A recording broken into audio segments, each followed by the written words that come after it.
जे काही हवंय ते झी5 ऍप वर पहा. झी5 ऍप डाउनलोड करा आणि फ्री मध्ये पहा केव्हाही कुठेही. मला एकदा बोलू तर दे ना, तू ऐकू शन्या प्लीज यार ऐक. काय प्रॉब्लेम आहे तुझा? मी पाया पडतो. हवं हे रस्त्यावरती काय चाललंय तुमचं? राधिका तू थांबव ना हिला. 2 महिन्याची मुदत दिली ना तुम्हाला, पण ही साधा 2 महिने सुद्धा तुमचा संसार करू शकत नाही. राधिका, मी याच्या बरोबर आता कधीच राहणार नाहीये, त्यामुळे तू याला डिवोर्स द्यायचा का नाही ते तू ठरव. I don't care. आता तुम्ही चुकीचे नव्हता. मेहनत करत होतात, पैसे कमवत होतात, पण तिला मात्र तुमची लाज वाटली आणि गेली ना तुम्हाला सोडून. आणि या सगळ्या प्रकारात मी जिंकले. आता ना ती तुमच्या आयुष्यात आहे ना मी. मला ना काही कळतच नाहीये. एकदा म्हणते त्याला सांग मी परत भेटणार नाही, आता म्हणते त्याला विसरायचं नाही. नक्की प्लॅन काय यार तुझा? बेबी त्याला पॉलिटिक्स म्हणतात. पॉलिटिक्स काय? तू फक्त मी सांगते ते कर ग, मग बघ तुझा कसा फायदा होतो ते. चॅलेंज तर तू जिंकलीस. चॅलेंज जिंकल्यानंतर तू गुरुनाथला डिवोर्स देणार नाहीस असं ठरलं होतं ना? मी यांना डिवोर्स देणार हे नक्की आहे आणि यात बदल होणार नाही. मग जर ते आधीच ठरलेलं होतं तर कशासाठी हा सगळा अट्टहास? कारण मला यांना हे दाखवून द्यायचं होतं की शन्याचं तुमच्यावरती नाही तुमच्या पैशावरती प्रेम आहे. सर ही किल्ली यापुढे मी कामाला नाही येऊ शकणार. काय झालं? काय सांगायचं सर, आता दिवस कसे फिरतात हे तर माहितीच आहे तुम्हाला. मी पूर्वी एका मोठ्या कंपनीत CEO होतो. माझी कंपनी एका मोठ्या कंपनीने टेक ओव्हर केली आणि म्हणून ड्रायव्हर म्हणून जॉब करावा लागला मला. पण मी आता माझ्या लायकीचं काहीतरी काम शोधणार आहे. गुरुनाथ सुभेदार कोण आहे तू? हां मीच. आणि चिठ्ठी दिली आहे सनाया मॅडमने. प्यारी, हे जे काही तुझं होतं ते सगळं परत पाठवते. आपला संबंध संपला. तुमची झोप उडाली असेल ना? शर्या तुम्हाला सोडून निघून गेली. आता कळतंय ना तुम्हाला झोप उडणं म्हणजे नेमकं काय असतं ते? कोणीतरी म्हटलंय ना, या जन्मीचं या जन्मीच भोगावं लागतं. एक मिनिट, काय हो असं काय करताय? तुमच्या मुलीशी लग्न केलंय मी, मला एकदा भेटू द्या ना तिला. एक बायको आधी झेपत नव्हती, त्यात माझ्या शदू बेबीशी लग्न करायचं नाटक केलंस आणि ते लग्न व्हॅलिडच नाहीये. त्याच्यामुळे आता ती लग्न करायला मोकळी आहेत. आत्ता नाही, मगाशी कोणाशी बोलत होतीस?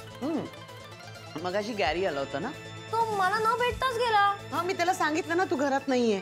का असं खोटं सांगितलंस मम्मा? ऐक ना, मी त्याला हे पण सांगितलं की तू जहागीरदार बरोबर फिरायला गेलीयस. ते म्हणतात ना, जेव्हा संकट येतात तेव्हा सगळीकडून येतात आणि सगळ्यात आधी जे आपले नसतात तेच सोडून जातात. हे असलेच सगळे लोक स्वार्थी, एक नंबरचे स्वार्थी आहेत सगळे. काय म्हणजे घरात कोणी आलं होतं का? गुरु तो एकटा आहे घरामध्ये. गुरु गुरु काय झालं? गुरु राधिका काय झोपेच्या गोळ्या आणि सगळ्या खाल्ल्या. गुरु डोळे उघडा. उठा ना. ए गुरु गुरु पाणी घेऊन ये लवकर. त्या गुरुला अन्न पाणी जात नाहीये माहितीये शनया? होय मम्मा, मी जाऊन गॅरीला भेटून येते. अजिबात पुढे जायचं नाही. शनया, अगं मी भेटायला गेलो होतो सारखा माझा बच्चा माझी शनया एवढंच बोलत होता ग. हो का? मम्मा मी जाते गॅरीला भेटायला. अजिबात पुढे जायचं नाही. गप्पी बिते बस. हा काय म्हणजे घरात कोणी आलं होतं का? गुरु तो एकटा आहे घरामध्ये. गुरु गुरु काय झालं? गुरु राधिका काय झोपेच्या गोळ्या आणि सगळ्या खाल्ल्या. गुरु डोळे उघडा. उठा ना.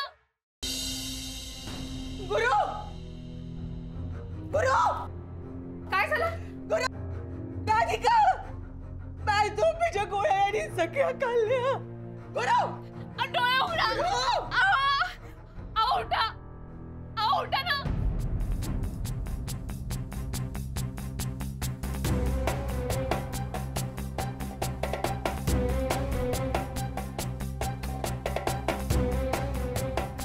आता स्टेबल आहे, पण जोपर्यंत शुद्धीवर येत नाही तोपर्यंत धोका काही टळलेला नाही. राधिका सुभेदारच्या नवऱ्याने आत्महत्या करण्याचा प्रयत्न केला. हेडलाईन चांगली आहे. अहो तुम्ही आणि मी आपण दोघांनी वाचायला नको हा पेपर. हा हिने वाचायला हवाय. बघ वाच. राधिका सुभेदार अगं सुसाईडचा प्रयत्न केलाय गॅरीनी. व्हॉट? गॅरीने सुसाईड अटेम्प्ट केलाय मम्मा. मी गॅरीला बघून येते. तू कुठे जायचं नाहीये. हिंमत दाखवायची होती तर मग एवढी हिंमत तू तुझं आयुष्य पूर्वीसारखं करायसाठी दाखवायची ना बाबा. तुम्ही इतक्या अकंठ बुडालेला आहात त्या शण्याच्या प्रेमात, तुम्हाला बाहेरच्या जगाची जाणीवच नाही. आज मला एक गोष्ट कळून चुकली आणि ती मी माझ्या मनाशी पक्की धरून ठेवली.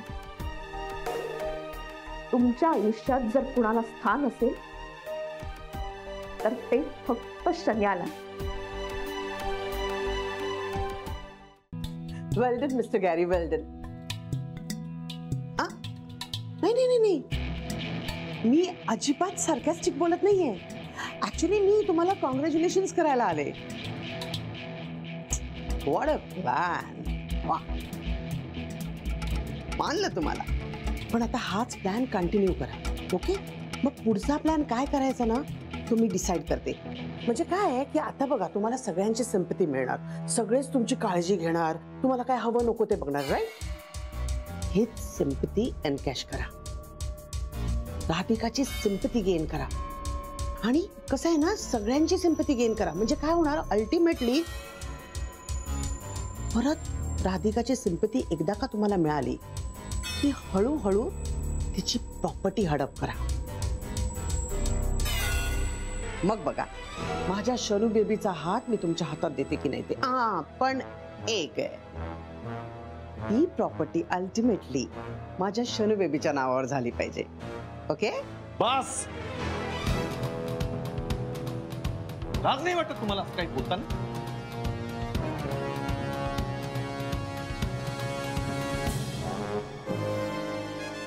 अहो, एक तर त्या तुमच्या मुलीचे कान भरतात सतत, म्हणून ती अशी वागते आणि म्हणून ही वेळ आली माझ्यावर, आणि परत इथे येऊन मला ही बडबड ऐकवताय. बस, मला तुमचा कुठलाही सल्ला ऐकायचा नाही. आत्ताच्या आत्ता इथून निघून जा. Get out. हे बघा मिस्टर गुरुनाथ, आजपर्यंत मला कोणी गेट आउट म्हणायची हिंमत केली नव्हती, आणि जी तुम्ही केली आहे महागात पडेल ना तुम्हाला. हो, जाओ. काय करायचं ते करून घ्या तुम्ही. या अपमानाचं उत्तर द्यावं लागेल तुम्हाला. Mind it. काय करा, जा जा, काय करायचं ते करा. तुम्ही आणि तुमची ती बिंडोक मुलगी आहे. एक मिनिट, माझ्या शनू बेबीला बिंडोक वगैरे बोलायचं नाही, आधीच सांगून ठेवते. अहो, मान्य करा ना कधीतरी. एक नंबरची बिंडोक आणि एक नंबरची स्वार्थी आहे तुमची मुलगी. आत्ताच्या आत्ता इथून निघून जा, तुम्हाला सांगून ठेवतोय, नाही तर मी बोल. Nurse, nurse.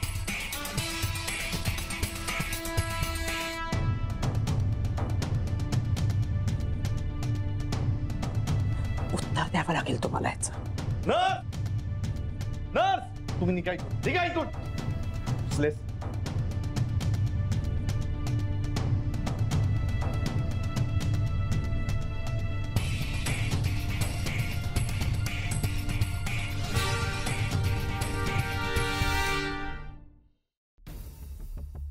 शनू बेबी, चल चल इथनं. गॅरीशी आता यापुढे तुझा काही संबंध नाही. चल चल चल म्हणते ना. मी लवकरात लवकर वकीलबाईंना भेटून ही डिवोर्सची प्रोसिजर सुरू करणार आहे. मग त्यानंतर यांना काय वाटायचं ते वाटू दे, यांना काय करायचं ते करू दे. माझा यांच्याशी काहीही संबंध नसतो.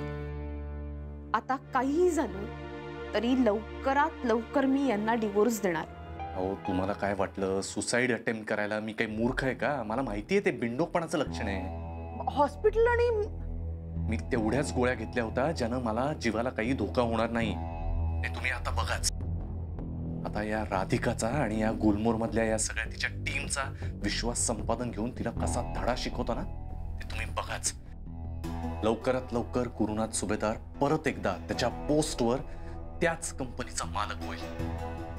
ते राधिका मसालेचा बोर्ड हटवून तिथे शनाया मसालेचा बोर्ड लावेल. आता 300 करोड लवकरच आपल्याला मिळणार. वाव, पण कसे?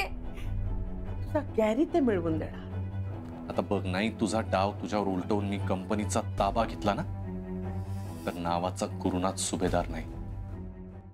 केशर कशासाठी आणलंय? ह्यानेच आणलंय की. का? ते म्हणले खीर कर म्हणून. शितले, काहीतर चालू आहे तुमच्या दोघांचं आणि मी ते शोधून काढतच असते. तू काय जगातला पहिला बाप आहेस व्हय? हा ठिकाणी लोकांना पोरच व्हायची नाही. 9 महिने होई पतूर बायका जायच्या रानात तरी बी व्हायची ना त्यांना पोरं. विचार की दिदींना जाऊन. अगं तोच तुला त्रास होणे म्हणून मी करतोय ना सगळं. हे जरा हाती होतं बरं का. तुझ्या या अशा वागण्यामुळे घरातल्या एकाला तरी शंका आली ना तर तुझं काय खरं नाही एवढं याद राहत, कळलं? पण वहिनी कुठला पदार्थ चांगला पदार्थ बनवण्यामध्ये तर इडली मेंदूवडे सगळ्यात जास्त फेवरेट माझे मेंदूवडे. इडली मेंदीवडे. हा नॉनव्हेज बनवल्यानंतर तीच खाती पहिला. ही सगळ्यात मोठी गोष्ट. नाही हो. बनवल्यानंतर मी पहिले टेस्ट करते हो, म्हणजे यांना खायचं ना, मग पहिली टेस्ट करणार. चांगलं झालंच ना द्यायचं, नाही तर मीच खाऊन घेणार. ही बनवणार जर हिने खाल्ल्यानंतर आमच्यासाठी चुकीचं आहे राहिलं तुमचं. तर आम्ही तिघं मिळून खाणार. 2 मुलं आणि मी. त्याला पण माहिती, तो सांगेल तुम्हाला. काय नाही करणार, घरी गेलं मारणार नाही. बोल तू, मी आहे. नाही ठेवत. अरे मग plate मध्ये कोण खातं रे? कधी कधी उरला तर खातो, नाही तर भेटत नाही.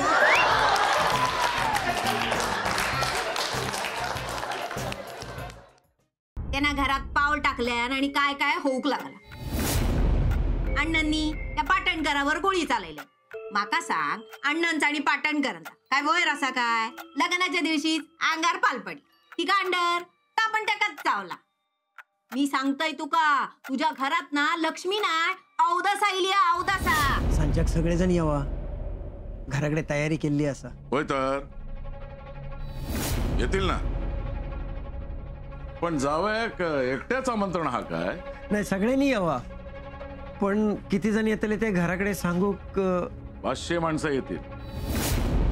30-40 बकरे, 25 कोंबे कापूक लागतील. कोणाशी सोयरीक जुळली हा तर कळता ना. तरी पण लेखक घेऊन जायचा असला तर कायमचा घेऊन जावा. राजे गडुतार होताना सांगितलं ना तुम्हाला, आता तुम्हाला आमचं ऐकावं लागेल. येसू राजे आहोत आम्ही. राजे असला तरीही बायकोचं ऐकावं, म्हणजे मग सगळ्या गोष्टी कशा सुरळीत चालतात. अहो, गागा भट्ट राज्याभिषेकासाठी येण्यास तयार तर झाले पाहिजेत. त्यांनी जर होकार दिला तरच या तयारीला अर्थ आहे. विक्रांत, ईशा घरी कितपत बडबड करेल सांगता येत नाही का? आईसाहेब, त्यांचं काय? आईसाहेबांना माहिती आहे की तूच गजा पाटील आहेस. मला त्या भ्रष्ट माणसाचं नाव कळलंय. कोण येतो? काय नाव आहे त्याचं? आपल्या कंपनीत इतकी वर्ष जे झालं नाही ते करणारा हा भ्रष्ट नालायक माणूस आहे तरी कोण? त्या माणसाचं नाव आहे राणाजी. कुणी पकडलं तुम्हाला तर अटक होऊ शकते. आचारसंहितेचा नियम मोडताय तुम्ही. अहो, पण रानडुकर नाही मारलं तर काय होईल माहितीये का? फार तर फार तुमच्या सगळ्यांचं नुकसान होईल. त्या नुकसानाची भरपाई करता येईल. पण आता तुमच्यासाठी जर का यांनी रानडुक्कर मारलं ना तर माझा नवरा आणि दीर दोघही तुरुंगात जातील. हे माहितीये का तुम्हाला? समजा गाव एकीकडे आणि ह्या एकीकडे. समधीकडे तुमचे कायदे नियम चालत नसतात. नाही म्हटलं तरी तुम्ही चुकल्यास बघा या टायमाला. जेवण केलं तर समजलं की यांची डबल माणसं आहे, 100 आहे. माणसं वाढलेली आहे. ते थोडंसं हे करून खाल्लं, थोडे नाराज झाले तर मी त्यांना त्याच्याबद्दल हे पण केलं, थोडी माफी मागितली. म्हटलं जाऊ द्या. आणि असं थोडे दिवस गेले. म्हटलं आता शांत झालंय, आपण पेमेंटचं विचारूया. तर म्हणे पेमेंटचं नंतर बघूया, विचार करू.